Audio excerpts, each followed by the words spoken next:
years ago. Long time. You still look so young. No, we are really lucky to have you here. I had a chance to go through the festival, and your friends are already here. I've seen them in front of the pit with messages waiting for you. I hope you will respond them all. I'm pretty sure they are really happy. And we are also very happy to have you here because you just released a new album, which sounds great. It's a very ambitious album. We have our Dead Club Society here too, but we'll get back to that. You had a chance to have several concerts since you released the album. Did you have any feedback from your fans? What were the reactions? What were your expectations? Well, it is working. Hello everyone. Well, I think for us, you miss touring when you've been in the studio for so long. And you become very close to the material. So we were first able to go and road test for songs when we went to Australia earlier this year. And to be honest with you, we had no idea how it was going to go down. But I think on maybe the first or second show we played for the first time live, Welcome to the DCC. And once we'd finished playing the song, the crowd sort of erupted into applause and cheering and wouldn't stop. And that's always quite a good sign. So it's been a pleasant surprise, but you kind of go out with lower expectations, so you don't get disappointed. Come on, I don't think it's your case to have lower expectations. Your work and your albums, your previous albums are really great. Joe, you wrote the lyrics for the album, and I listened to it, but I still didn't quite understand what is that club society. Yeah. Could you explain? No. Okay.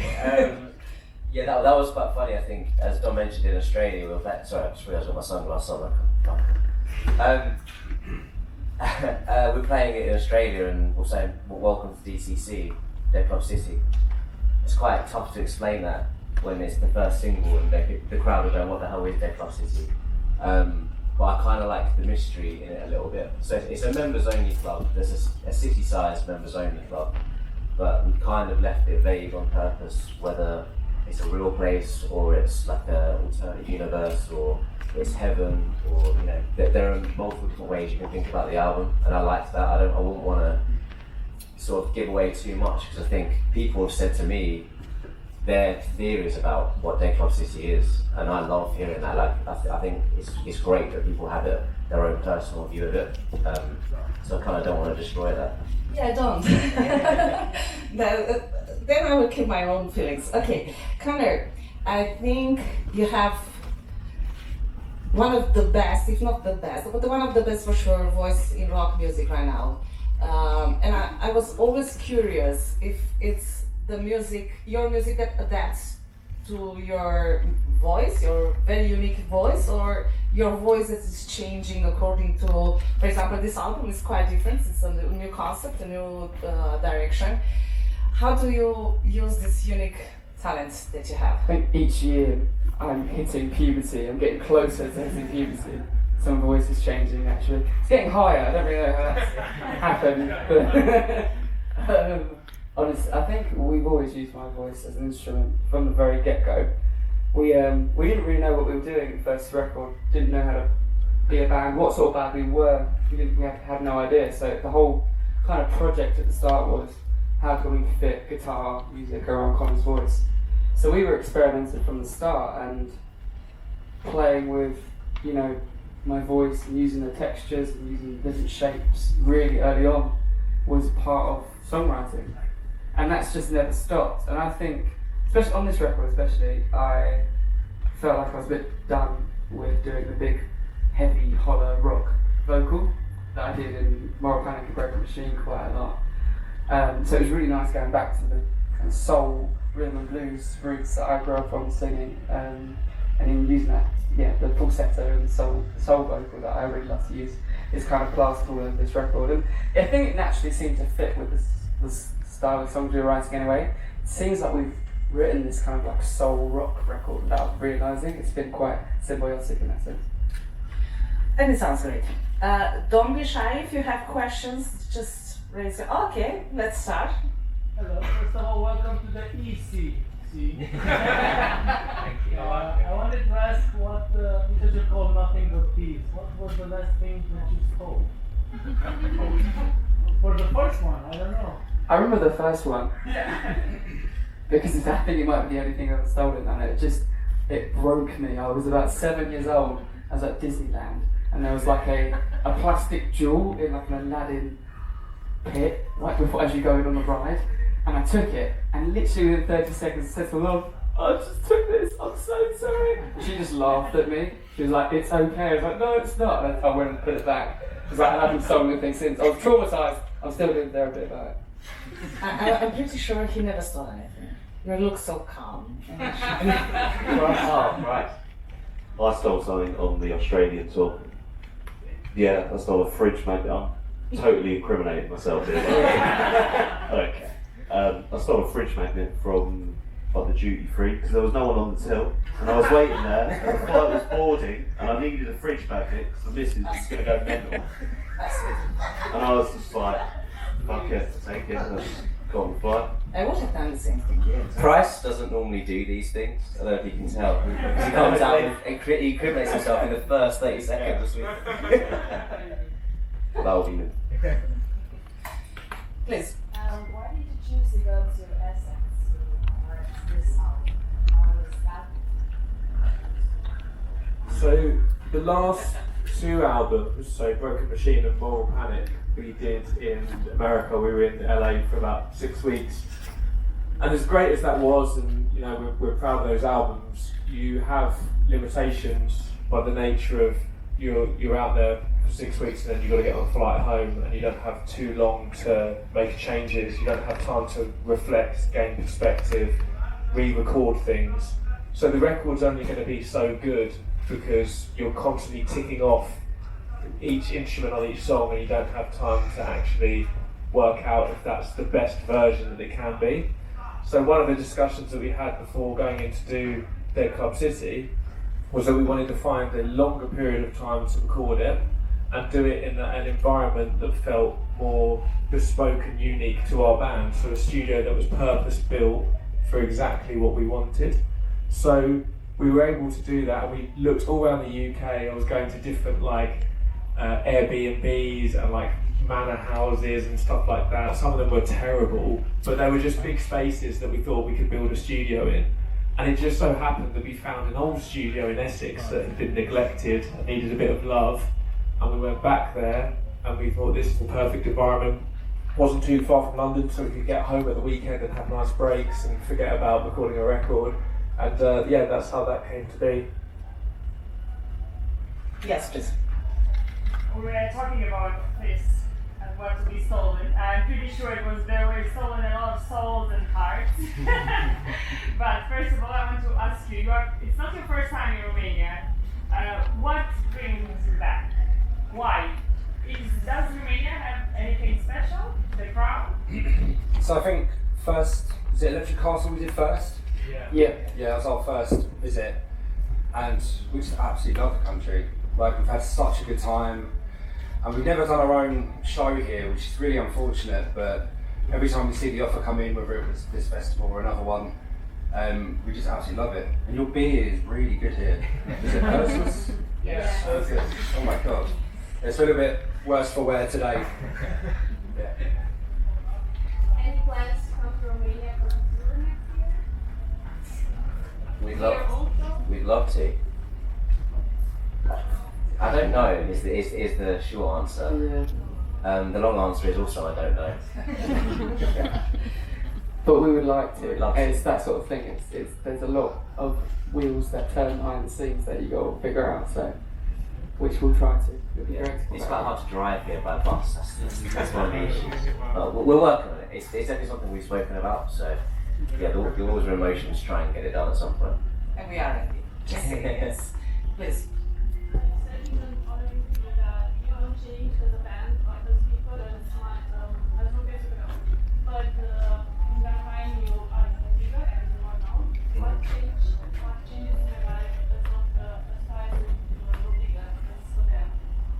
What changes?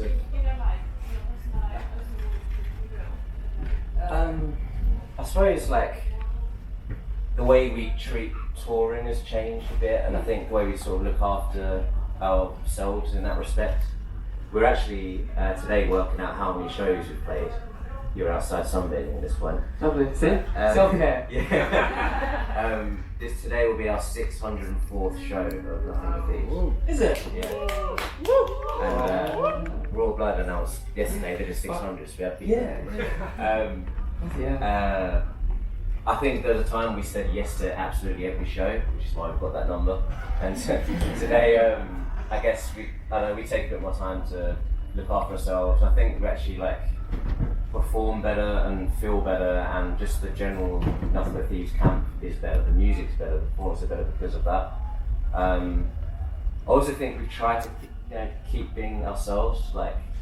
There are 5 people in the band, and I think as soon as someone does something a bit out of line, there's another 4 people to be like, shut up, mate. And I think that's really important. Anything else? No, I think you smashed that. I think it's our nature, and we're from Essex, and everyone's horrible to each other in your friendship groups in Essex, in a good way. So you constantly are checking each other, and I think, like Joe said, we've just got such a great relationship.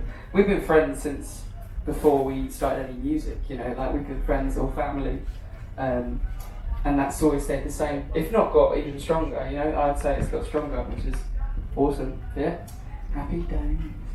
That's not PR, it's real, right? We're not PR. Yeah, I actually travel on a separate plane, my plane.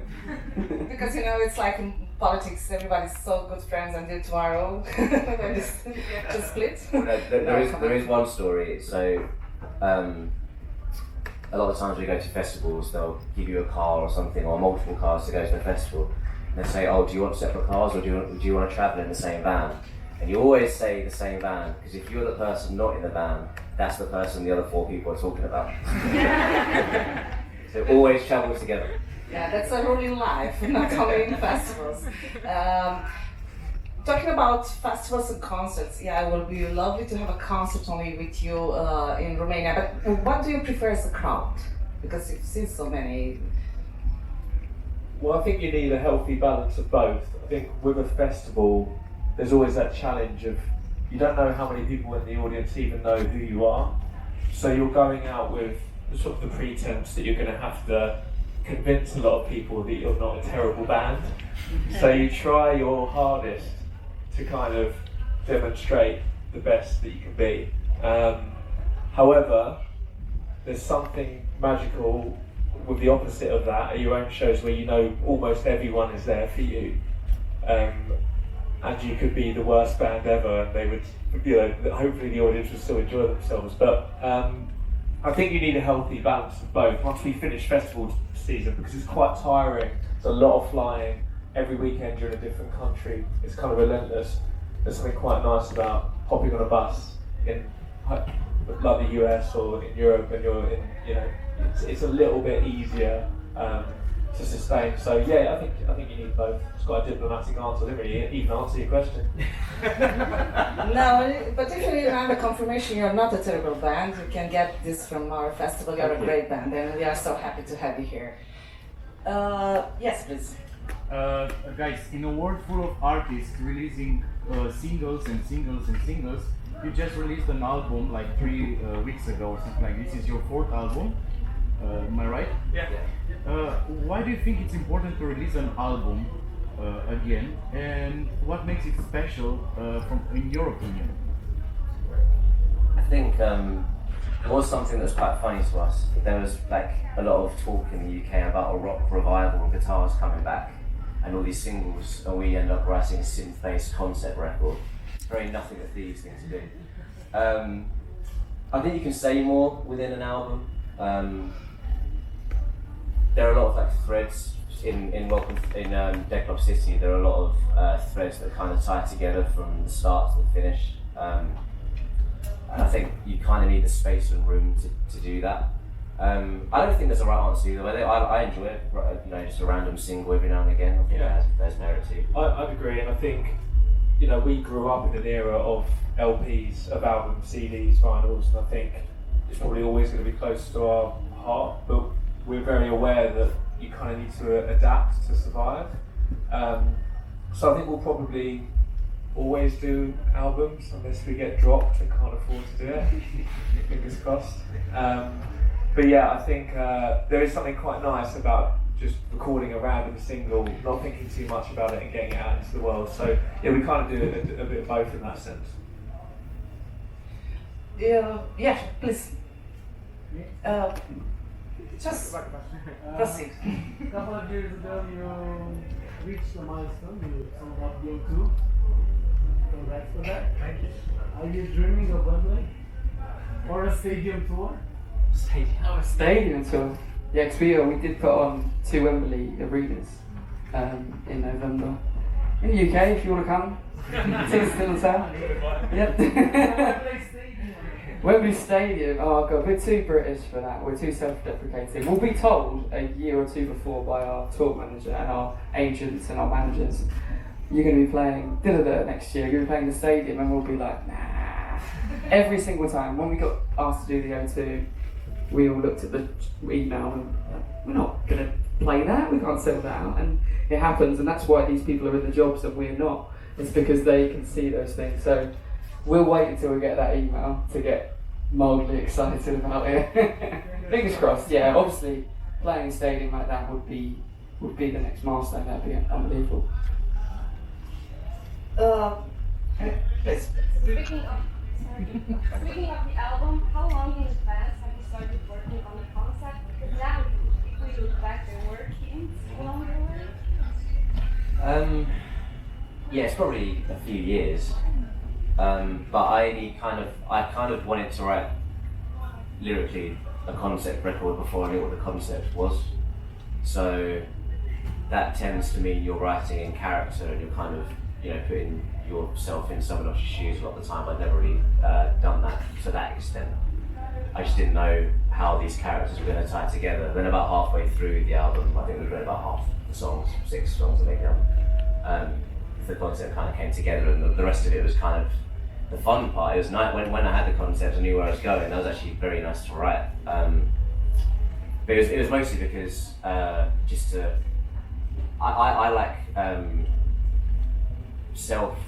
like inspiring yourself. I think sometimes it can be quite difficult to just get in a room and be like, oh, write a song. So things like that, writing a concept out with Dom's been collecting synths and stuff. I think that's the same music for Dom. Just makes you think about music in a different way, and sometimes that's half the battle, just doing that. Okay.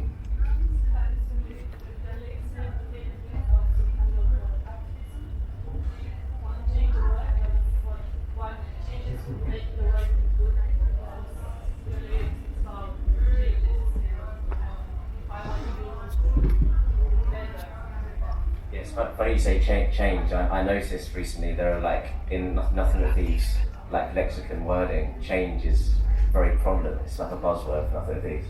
Because my vocabulary isn't very good. Yeah, I guess so. I think rock music and activism has a long history together, I think, and a lot of the music that I grew up listening to is very much tied together. So it kind of feels natural, I think, for us as a band to do that. I think we're pretty progressive as people in general, so that's always going to bleed through in the music anyway. Yeah, I mean, there's you sort of asked how I want to change the world there, but that's a long question. I don't know what time to answer. He's gonna say it. He's already thinking about it. Free fridge magnets for everyone. So it's not the first time British guys here, so I will end with a very PR question. What we should expect for tonight's show? I've spoken to you. We are mega excited. We sound checked earlier. We saw some fans that were out past front of house, and we are just mega excited. Playing some new songs, obviously, new album, and we'll just get drunk and have a good time. Yeah. I was looking at festivals. I'm sure you have the same on your phones, but your photos and videos geotag, and I looked at when we were last in Romania, and I found a video, one from Summerwell Festival, and another one from Electric Castle, and I remember when we first released Amsterdam. It was one of the first festivals we had played this song at, and the camera audio is distorting so much because the crowd is so loud singing to the chorus that I just can't wait. I hope they do that again. I shouldn't have told you that in case they don't sing along. We still have some time to arrange. Yeah, exactly. Get the word out there. But no, it got us very excited, and I think Phil's right. We always have a great time in Romania, and I think, it's going to be a great show. We are open lab today, so if you want to come back after your show here for the party, just join us. Yeah, we've got the Ursus on the go. We're here. Ready. No? Okay, we cannot refuse them. Yeah, go for it, yeah, sure. As long as, just imagine you have in front of you all the cameras, they're all your fans from Romania. Please tell them your message for today and for all the concerts you've been in front of them, because they're really group of fans. Hello to all these cameras. Some of them are here. Yeah. Well, I think firstly, you make us feel very at home in a country that is very far away from our home. You don't often get that reception, and you don't always get invited back to a country. And it's felt like we have an incredibly dedicated fan base here. This has been a festival in the diary for a long time, so I think we've been very, very excited to finally come out and play it. All I can say is keep shouting louder and louder on social media that you want us to come and play. We'll always come back for festivals, we want to get back for a headline show, and we'll do whatever it takes to get back to you guys because you're the best. So we are very grateful for all the love and support. Ladies and gentlemen, it's nothing but things. Thank you very much.